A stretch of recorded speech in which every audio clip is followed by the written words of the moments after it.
Hello everyone, स्वागत है आपका नोटबुक एलएम चैनल पर। आज हम एनिमेटेड वीडियो की हेल्प से चैप्टर फिनिश करेंगे। तो चलिए एनिमेशन के साथ चैप्टर शुरू करते हैं।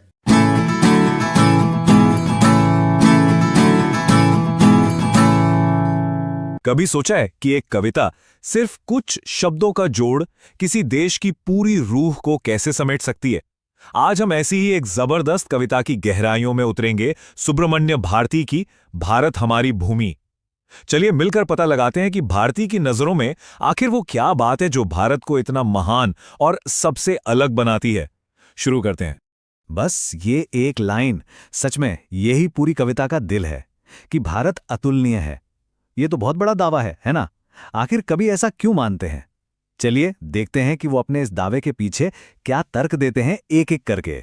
तो पियरलेस या अतुलनीय, इसका मतलब क्या हुआ? सीधे शब्दों में इसका मतलब है कि भारत की तुलना किसी और से हो ही नहीं सकती।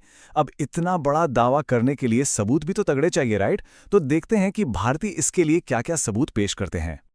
ओके, तो आगे हम क्या क्या देखेंगे। सबसे पहले कविता का कोर आइडिया क्या है, फिर हम नेचर यानी प्रकृति की बात करेंगे, उसके बाद यहाँ की ज्ञान की विरासत, फिर लोगों ने क्या योगदान दिया है, और आखिर में भारत के प्राचीन गौरव पर नजर डालेंगे। ये एक तरह से हमारा रोड मैप है कवि की सोच को समझने का। चलिए शुरू करते हैं पहले पड़ाव से, कविता का सार। यहीं पर कवि अपनी नींव रखते हैं। वो साफ साफ कहते हैं कि भारत सिर्फ जमीन का एक टुकड़ा नहीं है, बल्कि एक आइडिया है, एक विचार है जिसका जश्न मनाया जाना चाहिए। सुनिए इस लाइन को, ये सुनहरी धूप वाली भूमि।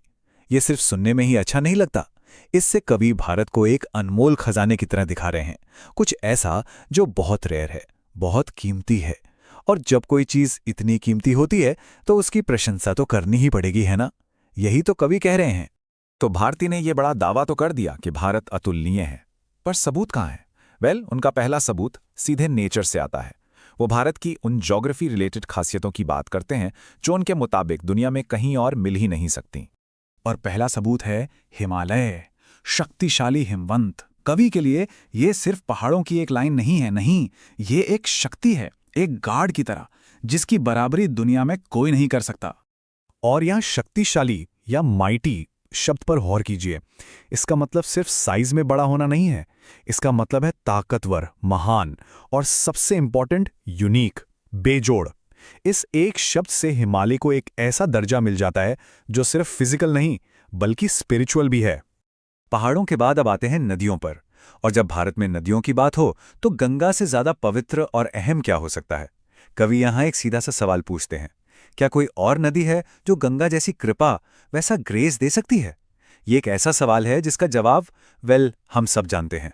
ये जो शब्द है ना, उदार या जेनरस, ये बहुत गहरा है। ये सिर्फ नदी के पानी के बारे में नहीं है, ये उसकी दरियादिली के बारे में है जो लाखों करोड़ों लोगों का पेट भरती है, उन्हें पालती है। ये उसकी दयालु नेचर और सुंदरता है जिसके कारण उसे माँ का दर्जा दिया गया है। तो प्रकृति की बात हो गई, अब भारतीय अपने अगले सबूत की तरफ बढ़ते हैं, और वो है भारत का स्पिरिचुअल और फिलॉसफिकल खजाना। ये वो चीज है जहां भारत का असली ज्ञान चमकता है, वो ज्ञान जिसने सदियों से दुनिया को राह दिखाई है। और इसकी शुरुआत होती है उपनिषद से। कविता में इन्हें भारत की ज्ञान परंपरा की नींव, फाउंडेशन के तौर पर रखा गया है। कवि के लिए ये ग्रंथ इतने पवित्र हैं, इतने ओरिजिनल हैं कि उनके सामने किसी और ग्रंथ को रखना मुमकिन ही नहीं। ये भारत की इंटेलेक्चुअल हेरिटेज के बारे में एक बहुत ही पावरफुल स्टेटमेंट है। देखिए ज्ञान का ये सफर कितना खूबसूरत है। शुरुआत होती है उपनिषदों के गहरे ज्ञान से, वहां से विकसित होता है ब्रह्म ज्ञान का दर्शन, और फिर यही ज्ञान बुद्ध के शांति और धर्म के संदेश के रूप में पूरी दुनिया में फैल जाता है। सोचिए एक विचार की कितनी कमाल की जर्नी है।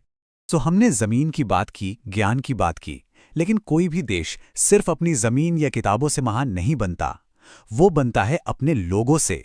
तो अब फोकस शिफ्ट करते हैं इंसानी पहलू पर, उन लोगों पर जिनकी वजह से ये भूमि इतनी खास बनी। और यहाँ कवि दो तरह के लोगों को हाईलाइट करते हैं।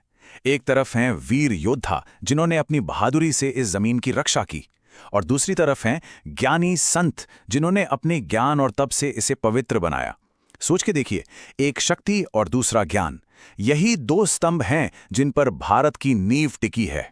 ये जो शब्द है ना, सैंक्टिफाइड या पवित्र करना, ये बहुत जरूरी है। संतों ने इस जमीन को सिर्फ पूजा पाठ से पवित्र नहीं किया, नहीं, उन्होंने इसे पवित्र बनाया अपने ज्ञान से, अपने त्याग से, अपनी भक्ति से। ये एक स्पिरिचुअल प्योरिटी है जो रिचुअल से कहीं ऊपर है।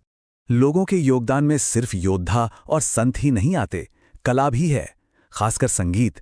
कवि भारत के दिव्यतम संगीत की बात करते हैं, ऐसा संगीत जो बिल्कुल शुद्ध है, शुभ है, वो संगीत जो दिमाग को नहीं सीधे आत्मा को छूता है। ये भी एक अहम हिस्सा है जो इस जमीन को अनोखा बनाता है। तो अब हम आते हैं अपने आखिरी हिस्से पर। यहां अब तक डिस्कस किए गए सारे पॉइंट्स, प्रकृति, ज्ञान, लोग, ये सब एक साथ जुड़ते हैं और जुड़कर देश के गहरे इतिहास और गौरव से मिल जाते हैं। यहां आकर पूरी पिक्चर क्लियर हो जाती है। एंटीक्विटी यानी प्राचीनता। कवि का आखिरी और शायद सबसे मजबूत तर्क यही है कि भारत की महानता सिर्फ आज में नहीं है, बल्कि उसकी हजारों साल पुरानी न मिटने वाली सांस्कृतिक विरासत में है। ये वो विरासत है जो वक्त के हर इम्तिहान में पास हुई है। तो चलिए एक बार फटाफट से सब रिकैप करते हैं। कवि के हिसाब से भारत की महानता के स्तंभ क्या हैं?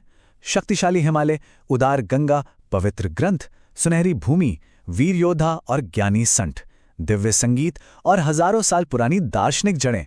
ये सब जब मिल जाते हैं तब बनता है भारत। अतुलनीय, कितना पावरफुल कॉम्बिनेशन है ये।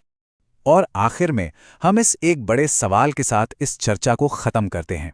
इस कविता के अनुसार आखिर वो क्या चीज है जो किसी देश को सच में अतुलनीय बनाती है? क्या वो उसकी जमीन है, उसके लोग, उसका ज्ञान या उसका इतिहास? भारती की कविता हमें इस पर सोचने के लिए मजबूर करती है। ये एक ऐसा सवाल है जिसका जवाब शायद हर किसी के लिए अलग होगा।